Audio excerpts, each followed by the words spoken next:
Now we will come back to our proof that root 2 is irrational. How to prove root 2 is irrational is this proof we can done by the proof by contradiction. What is mean by proof by contradiction? First we have to assume that as a false that means root 2 is rational.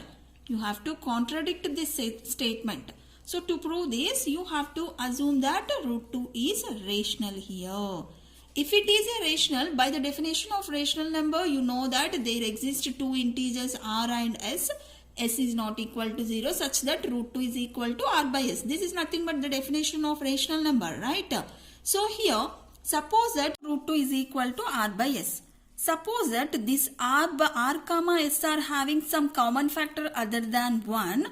If you divide this r and s with that common factor, you will get this as a root 2 is equal to a by b, where a and b are co-primes.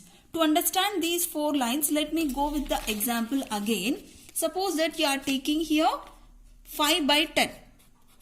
5 by 10. Can you guess what is the common factor for 5 comma 10? Clearly you can say that 5, right? So you can cancel this by 5 ones, 5 twos, you will get 1 by 2. So here what is the common factor here? Common factor is 5 here, right? So in the same way here, this r comma s are having some common factor other than 1. So if you cancel this r by r comma s with that common factor, you will get this a by b, where a, b are co-primes. Obviously you will get co-primes only. What is mean by co-primes? Do you have an idea what are the co-primes? If you take here 1, 2 you are getting, right? So 1 comma 2 are the co-primes. Co-primes are nothing but the numbers which are not having any other common factor except 1. So these two should have only the common factor 1 only, no other common factor. Such numbers are called co-primes. If you take 3 comma 9, are they co-primes? No. Why? Because these two are having the common factor 3 here. If you take 3 comma 25, these are the co-primes only, because these two are having the common factor only 1 only. There is no other common factor except 1. That is the concept of co-primes here. So here you are getting root 2 is equal to a by b, where a, b are co-primes. After the cancellation of r by s, you will get this a by b. So if you do the cross multiplication, you will get b root 2 is equal to a. You have to square on both sides, then you will get like this, b root 2 whole square is equal to a. So squaring this b root 2 is equal to a square, you will get 2b square is equal to a square. So a square is equal to 2 into something here. So clearly you can write 2 divides a square.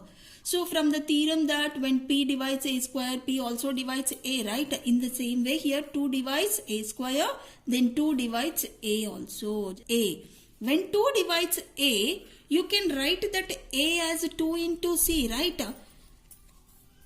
The numbers which are divided by 2 are nothing but in the form of 2 into something. Here c is for some integer. A can be written as 2c. Again squaring both sides on this a is equal to 2c, you will get a square is equal to 4c square. What you will get? A square is equal to 4c square. 4c square. In the place of a square, you write down 2b square. How you can write 2b square? Above we are getting now a square is equal to 2b square. Substitute this here. So 2b square is equal to 4c square. Here if you cancel here 2 as a common factor, if you cancel, you will get b square is equal to 2c square. Again you are writing here b square as a product of 2 into something here. So again you can write here 2 divides b square. From the theorem p divides a square, then p also divides a. From that theorem, if 2 divides b square, then 2 also divides b. We are getting here 2 divides a and 2 divides b. That is nothing but clearly we came to idea that 2 is a common factor for a and b, both a and b, right? Here both a and b have 2 as a common factor. But this contradicts our assumption here, our fact that a, b are co-primes. In the starting we have written root 2 is equal to a by b, right? Here root 2 is equal to a by b we have taken now, where a, b are co-primes. But here you are getting the a, b 2 as a common factor, right? Therefore, our assumption is wrong here. What is our actual assumption here? Root 2 is rational. That is wrong here. That is root 2 is not rational. Root 2 is not rational means root 2 is irrational. This is the proof of this.